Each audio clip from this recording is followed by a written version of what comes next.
이재원 교수님을 모시도록 하겠습니다. 예, 부경대학교 이재원입니다.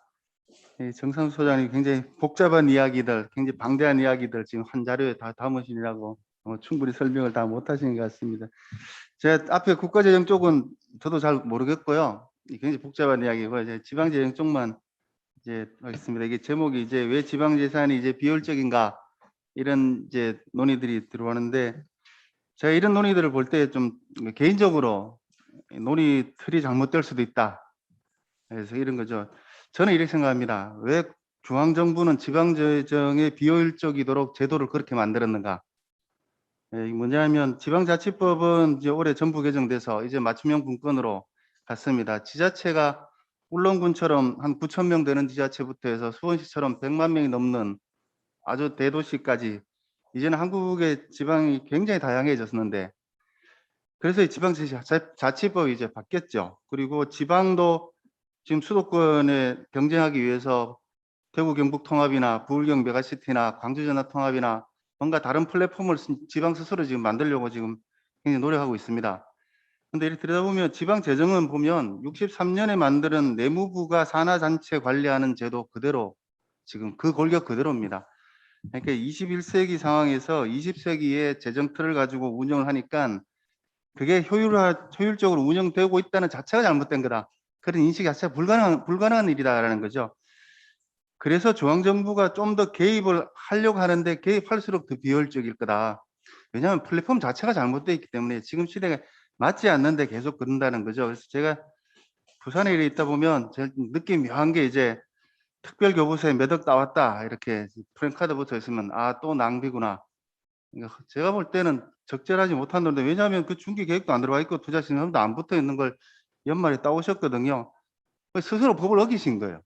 근데 그건 이제 주민들 입장에서는 그게 이제 성과였지만은 재정 관리하는 제게 입장에서는 아니 저렇게 비효율적으로 될 수밖에 없는 걸 하느냐. 그래서 좀 제대로 된 지방은 다 그거 이제 이월 합니다. 그게 못 쓰니까요. 그럼 돈이 남죠. 하여튼 이런 게 많습니다. 이제 어떤 돈들은 중앙에서 주기로 돼 있는 돈도 제대로 교부 안 해서 그 다음 연도에 또 돈을 주니까 그 사업을 하고 있는 그 지방이나 그 지역의 민간단체 보면 재정이 불안정하게 그렇게 돼 있는 구조는 그 지자체나 지역사회 주민으로 책임 있게 쓰지 않습니다. 그냥 형식만 맞추면 되는 거죠. 그래서 이거는 중앙의 제도의 문제다라는 거고요. 그 제도의 문제 중에 하나가 저는 국회 와서 또 이런 이야기 말씀드리기 좀 그런데요. 국회가 지방 재정에 개입하는 것을 최소화시켜야 된다. 이거는 국회의원과 지방의원 간의 권한 배분이 좀 필요한 겁니다. 그래서 모든 민생 법안을 국회에서 다 들고 있으면 결국은 그 전체가 움직일 수 없게 그렇게 되어 있는 구조라서 과감한 지방 이양을 하셔서 민생 부분들은 지방의회가 지역사회와 지역주민 중심으로 움직일 수 있게 해줘야 되는데 여기서 핵심은 결국 이전 재정입니다. 지금 총량으로 보면요. 중앙이나 지방이나 한 240조 정도씩 거의 5대 5입니다. 근데 문제는 뭐냐면 중앙정부가 세금을 다 걷어서 지방에 이전하는 그 과정에서 비효율이 발생하는 거라는 거죠. 그게 이제 지방 교부세 한 60조, 교육재정 교부금 한 60조, 국고보조금 한 70조니까 한 190조 정도 되는 돈들을 우리는 지금 새로운 배분 체계를 만들어야만이 이게 효율화되는데 그 방향은 중앙정부의 책임지는 방향이 아니고 지역과 지역사회에 책임지는 방향으로 좀 내려야 됩니다. 그리고 재정을 운영하는 방식에도 보면 세입을 배분하는 게 지금 주민등록 인구 기준으로 배분하고 있습니다. 부산의 영도에 소멸 우려된다 그러지만은 그게 그 지역이 영도 서구 이렇게 들어오면 자갈치 시장 있고 남포동 있는 데입니다. 거기 사람 굉장히 많습니다.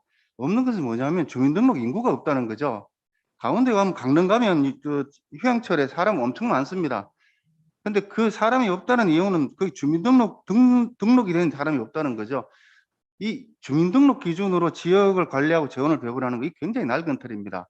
사람이 이게 다니면서 그 지역에 필요한 서비스가 어떤 건지 그 자체를 중심으로 재원을 배분하는 그런 체계를 만들어야 됩니다. 그러니까 주민등록 인구가 아니고 생활 인구라든지 뭐 이런 새로운 개념이 들어가줘야 되는 거죠. 그래서 5천만 명이 이 지역에 우리 나라 전체에서 어떻게 5천만 명이 같이 공유할 수 있는 그런 그 재정 시스템 이걸 만들 거냐? 이건 다른 이야기인 거지. 우리가 이 과거에 근대 산업 국가에서 만들어낸 그런 재원 배분 체계로서는 안 된다는 거고요.